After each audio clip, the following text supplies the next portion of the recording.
حضرات آج جنتیوں کی 10ویں صفت پر گفتگو ہوگی. اللہ نے ارشاد فرمایا والذین اذا ذکروا بآیات ربہم لم یخروا علیہا صما وعمیانا. جنتیوں کی صفت یہ بتایا گا اور وہ جب ان کو اللہ کی آیات کے ذریعے نصیحت کی جاتی ہے تو اس پر وہ بہرے اندھے ہو کر نہیں گرتے. یہ بڑی عجیب بات ہے جو اس آیت کریمہ میں اللہ نے فرمایا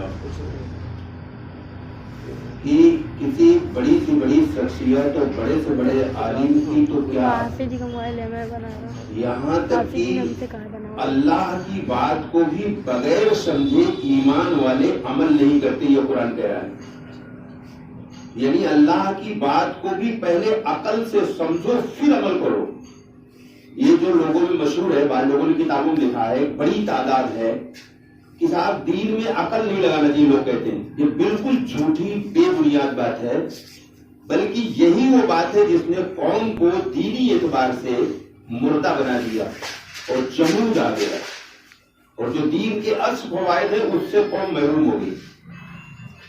قرآن یہ جنتیوں کی صفت بتا رہا ہے کہ جنتی لوگوں کی صفت یہ ہے کہ وہ اللہ کی بات کو بھی پہلے عقل سے سمجھتے پھر اس پر عمل کرتے. اور سورہ یونس آیت نمبر 100 میں تو اللہ نے یہ فرمایا وَيَجْعَلُ الرِّجْسَ عَلَى الَّذِينَ لَا يَعْقِلُونَ. اللہ ان لوگوں پر گندگی ڈال دیتا ہے جو عقل سے کام نہیں لیتے. بڑی عجیب بات کی ہے. گندگی سے مراد گمراہی، یعنی ہدایت کے راستے کے علاوہ جو کچھ ہے وہ سب گندگی ہے. تو اللہ نے کہا جو لوگ عقل کا استعمال نہیں کریں گے ان پر میں گندگی یعنی گمراہی میں ان کو میں ڈال دوں گا. اور سورہ بنی اسرائیل آیت نمبر 36 میں اللہ نے کہا وَلَا تَقْفُ مَا لَيْسَ لَكَ بِهِ عِلْمٌ. جس چیز کا تمہیں علم نہ ہو اس کے پیچھے نہ پڑو. آج لوگ ایک دو حدیث یاد کر لیتے ہیں، اس کے ذمن میں جتنی اور احادیث ہیں جتنی اور آیات ہیں ان کا اسے پتہ بھی نہیں ہے اور اسی پر فیصلہ اور فتویٰ بھی کر دیتے ہیں کہ نہیں بات یہ صحیح ہے جو میں نے سمجھا ہے. یہ ہے وہ گمراہی اور جہالت. ایک حدیث، دو حدیث، تین حدیث کہیں سے لے لیا اور اس کے سیاق اور شباب کا بھی پتہ نہیں، اس کے ذمن میں دوسری آیات ہے وہ بھی پتہ نہیں، دوسری احادیث ہے وہ بھی پتہ نہیں، بس لے لیا اور چل رہے ہیں. تو قرآن نے ایمان والوں کی صفت یہ بتائی کہ وہ اللہ کی بات کو بھی بغیر عقل سے سمجھے نہیں مانتے. کسی بڑی سے بڑی شخصیت کی تو کوئی اوقاتیں نہیں رہ گئی، اللہ کی بات کو بھی. یہ ایمان والوں کی صفت اللہ نے بیان کی. اور یہ کہا اللہ نے کہ اس چیز کے پیچھے نہ چلو، یعنی اس پر عمل نہ کرو جس کا تجھے علم نہ ہو. اب میں ایک بڑی حیرت انگیز آیت لانے جا رہا ہوں. یہ سورہ اعراف آیت نمبر 179 ہے. اللہ نے کہا وَلَقَدْ ذَرَأْنَا لِجَهَنَّمَ كَثِيرًا مِنَ الْجِنِّ وَالْإِنسِ لَهُمْ قُلُوبٌ لَا يَفْقَهُونَ بِهَا لَهُمْ أَعْيُنٌ لَا يُبْصِرُونَ بِهَا وَلَهُمْ آذَانٌ لَا يَسْمَعُونَ بِهَا أُولَٰئِكَ كَالْأَنْعَامِ بَلْ هُمْ أَضَلُّ أُولَٰئِكَ هُمُ الْغَافِلُونَ. قرآن میں عقل پہ تقریباً اللہ نے 500 مقام پر کہا عقل کا استعمال کرو. دنیا کی کسی کتاب میں، چاہے مذہبی کتاب ہو یا غیر مذہبی کتاب ہو، کسی کتاب میں عقل کے استعمال پر اتنا زور نہیں دیا جتنا قرآن نے دیا. 500 مقام پر اللہ نے عقل کے استعمال کو حکم دیا. اب یہ آیت جو ہے اس کا ترجمہ کرو، آپ حیرت میں پڑ جائیں گے کہ اللہ کیا کہہ رہا ہے. وَلَقَدْ ذَرَأْنَا لِجَهَنَّمَ كَثِيرًا مِنَ الْجِنِّ وَالْإِنسِ. میں نے انسانوں اور جنوں کی بڑی تعداد جہنم کے لیے بنایا. یہ کون ہے جن کو میں نے دماغ دیا ہے اس سے سمجھنے کا کام نہیں لیتے، جن کو ہم نے آنکھ دیا ہے اس سے دیکھنے کا کام نہیں لیتے یعنی ہدایت کے دیکھنے کا، اور جن کو ہم نے کان دیا ہے اس سے سننے کا کام نہیں یعنی ہدایت کے سننے کا. اللہ نے کہا اولئک کالانعام، یہ جانور ہیں، جانور انسان نما جانور ہیں، بل ہم اضل، بلکہ ان سے بھی زیادہ گمراہ. اولئک هم الغافلون، یہی غافل لوگ. ایک لا رہا ہوں دوسری سورہ انفال کی ہے ان شر الدواب عند اللہ صم بکم الذین فهم لا یعقلون. اللہ نے کہا تمام جانداروں میں سب سے بدترین وہ آدمی ہے جو عقل کا استعمال نہیں کرتا. یہ عقل کیوں دی گئی؟ اور یاد رکھیے گارنٹی کے ساتھ جب تک قرآن کا فہم نہیں آئے گا عقل کبھی نہیں بڑھے گی. 500 مقام پر کوئی تو بات ہے قرآن کہہ رہا ہے کیا تم عقل نہیں رکھتے؟ کیوں عقل کا استعمال نہیں کرتے؟ 500 مقام پر قرآن کے نازل ہونے کی وجہ قرآن یہ بتاتا ہے کتاب انزلناہ الیک مبارک لیدبروا آیاتہ ولیتذکروا اولو الالباب. اے محمد صلی اللہ علیہ وسلم یہ برکت والی کتاب ہم نے اس لیے نازل کیا ہے کہ لوگ اس کو سمجھیں. کیا کہا قرآن نے؟ قرآن کہے کے لیے نیکی کے لیے نازل ہوا تھا کہ الف پر 10 نیکی اور میم پر 2 20 نیکی. نیکی کے لیے قرآن نازل ہوا تھا. نیکی تو ضمنی چیز ہے. اصل چیز کیا ہے؟ کوئی ڈاکٹر کا پرچہ پڑھے اور دوا نہ کھائے قیامت تک فائدہ نہیں ہوگا. نیکی لیتے رہو گے اور بغیر اس پر عمل کیا لعنت پھینکتا ہے قرآن. اگر کوئی قرآن پڑھتا ہے اس کو تو نیکیاں دے رہے. اللہ کہہ رہا میں نے اس کو اس لیے اتارا کہ لوگ اس کو سمجھیں. اور سورہ قصص میں اللہ نے یہ بات بھی بتا دیا ان الذی فرض علیک القرآن لرادوک الی معاد. اللہ کہہ رہا ہے میں نے قرآن فرض کیا ہے لوگوں پر. جیسے نماز ہر ایک پر فرض ہے. آج ایک بات مشہور ہے صاحب قرآن تو بڑوں کا سمجھنا کام ہے. تو نماز بڑے پڑھتے ہیں آپ نہیں پڑھتے. جب نماز ہر ایک پڑھتا ہے تو قرآن ہر ایک کو سمجھنا ہے. اور اللہ نے کہا اس کو سمجھنے والے کو میں اچھی منزل پر پہنچا دوں گا. جو اس کی منزل ہے, منزل کیا ہے ہماری جنت ہے نا, ہم وہاں پہنچ جائیں گے قرآن سمجھنے کے بعد. حقیقی دین قرآن کے بغیر نہیں آتا. بے شمار مقامات ہے, اگر میں گنواؤں تو شام ہو جائے گی. اگر کوئی تواضع میں یا محبت میں کہے کہ میں کچھ نہیں جانتا تو بات جائزے سمجھتے سچ میں کچھ نہیں جانتا. میں نے ایک صاحب سے کہا میں کچھ نہیں جانتا اور سمجھے سچ میں کچھ نہیں جانتا ہے. یہ تو علم کا کمال ہے کہ جتنا علم آتا جائے گا جھکاو آئے گا, کہے گا میں کچھ نہیں جانتا. تو قرآن کے فہم کے بغیر نہ حقیقی دین آئے گا اور نہ ذہنوں میں جو ہمارے جمود ہے اور جو گندگیاں وہ دور ہوگی. ایک فطری چیز بتاتے ہیں آپ کو, بات سمجھ میں آ جائے گی بہت آسانی کے ساتھ. اگر کسی کھیت میں بیج نہ ڈالا جائے تو قدرت اسے گھاس پھوس سے بھر دیتی ہے. یہ نیچر آف لا ہے, پراکرتک نیم ہے, ہندی میں کہیں گے فطری اصول ہے یہ کہ اگر کسی کھیت میں بیج نہ ڈالو تو وہ گھاس پھوس سے نیچر اسے بھر دے گا. آپ سے آپ کچھ کرنا نہیں ہے.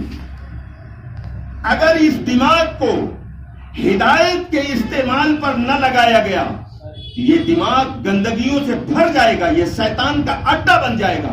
برائیوں کے علاوہ اس کو اور کچھ سمجھ میں نہیں آئے گا. اس لیے اللہ نے جو دماغ دیا سب سے بڑی نعمت کیا ہے؟ ایمان کے بعد اس زمین پر مادی اعتبار سے انسان کے جسم میں کون سی نعمت ہے؟ وہ عقل ہے.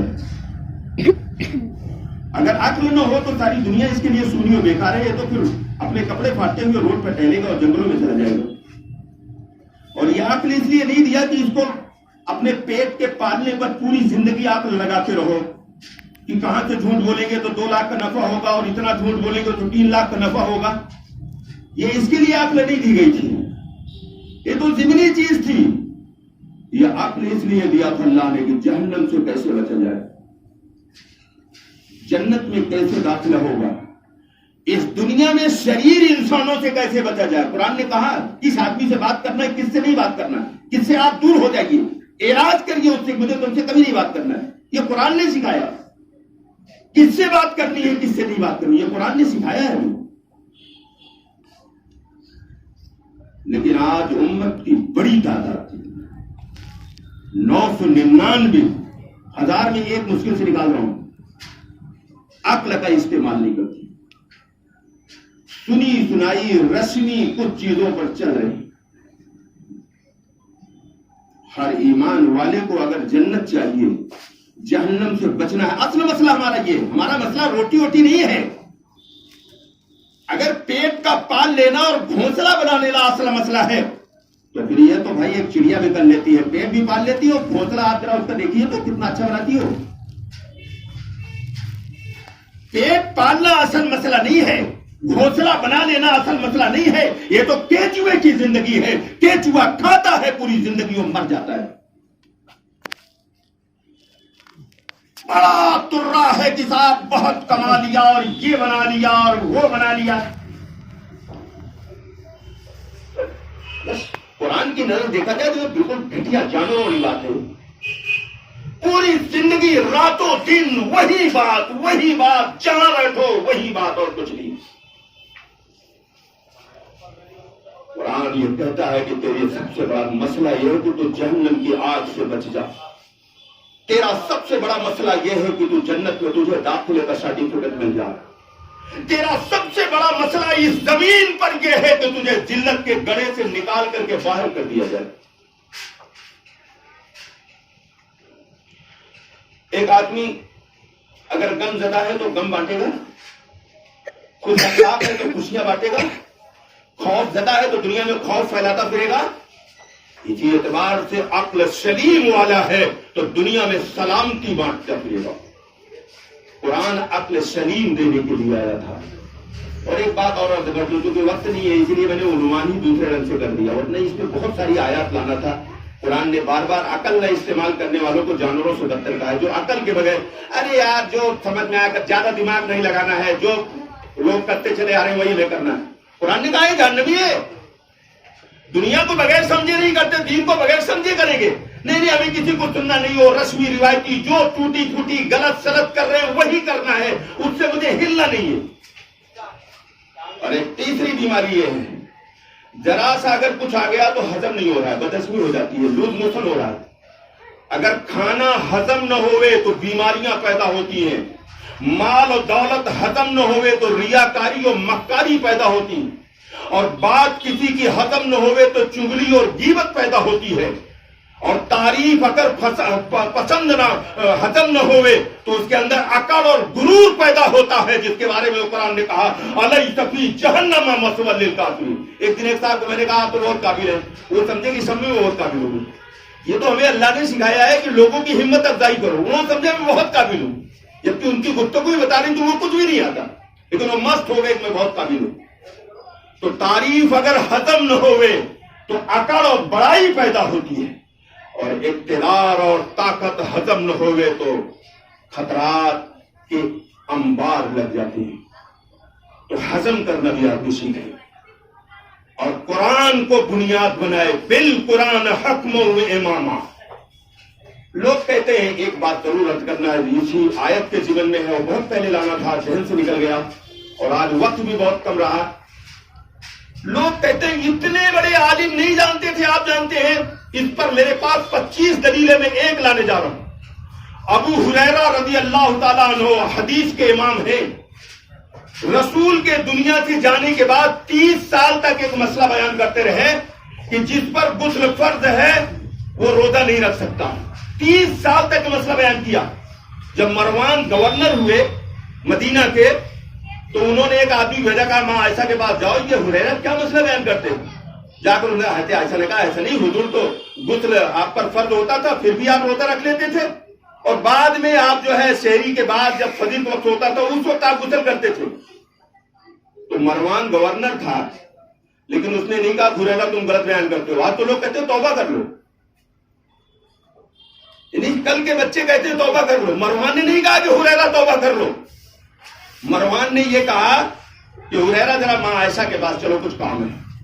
ادب, صاحب علم کا ادب ضروری ہے, بدتمیزی نہیں. اس سے منہ چلاتے رہو, اس سے سینہ چوری کرتے رہو, بکواشیں کرتے رہو, بے دلیل جو سمجھ لیا وہی صحیح, باقی سب چل گئے. حضرت عائشہ نے کہا کہ یہ بات جو آپ بیان کرتے ہیں غلط بیان کرتے ہیں. میں نے دیکھا حضور جو ہے غسل کی حالت میں فرض ہوتا تھا لیکن بغیر غسل کے روزہ رکھ لیتے تھے, اور فجر کے وقت میں آپ جو ہے وہ کرتے تھے. تو ابو ہریرہ نے فوراً تسلیم کر دیا, فوراً اپنی غلطی مان لیا, رجوع کر لیا. ارے حدیثوں کے امام ہے ابو ہریرہ. میں ایسے 25 دلیل دے سکتا ہوں صحابہ کے, صحابہ سے بڑا کوئی عالم نہیں. جو بیان کرتے تھے بعد میں ان کو بتایا گیا کہ یہ غلط آپ بیان کرتے, انہوں نے فوراً مان لیا. آج بالکل اس کے برعکس معاملہ ہے. بالکل جیسے عیسائیوں سے جا کر کوئی کہے کہ 3 خدا والی بات غلط ہے تو عیسائی آپ کا دشمن بن جائے گی, جب ان سے شکر ادا کرنا چاہیے کہ صحیح بات بتا رہا ہے. مسلمانوں کی مزاجیں جتنا انہوں نے سمجھ لیا, اگر قرآن سے پیش کرتی یہ بات تو بک رہا ہے, قرآن اس کے خلاف کہہ رہا ہے, چاہے 1000 تاریخی دلائل لا دے, اگر قرآن رد کر رہا ہے تو تیری سارے دلائل بکواس ہیں کوڑے میں, لیکن نہ عقلا ہوا ہے. مجھے وہیں رہنا ہے. تو ایسے آدمی تو قرآن نے کہا بات نہ کرو. وَإِذَا خَاطَبَهُمُ الْجَاهِلُونَ قَالُوا سَلَامًا. اللہ ہمیں سمجھ عطا فرمائے اور فہم عطا فرمائے اور ہر ایک کے اندر یہ جذبہ پیدا فرمائے قرآن سمجھنے. قرآن سمجھے بغیر حقیقی دین نہیں آتا. تفسیر کے ساتھ ہندی میں قرآن آتا ہے, یہ بہانے چھوڑ دیجئے کہ ہم تو اردو جانتے نہیں. اردو چھوڑیے آپ, ہر زبان میں قرآن موجود ہے اور فری گفٹ کیا جاتا ہے. جس کو لینا ہو ہم سے لے, ہم فری دیتے ہیں. آپ سمجھیے قرآن کو, عقل وہاں لگائیے. عقل خالی پیٹ پالنے میں لگانے کے لیے نہیں آئی. اللہ سمجھ عطا فرمائے. سنتیں پڑھ لیجیے.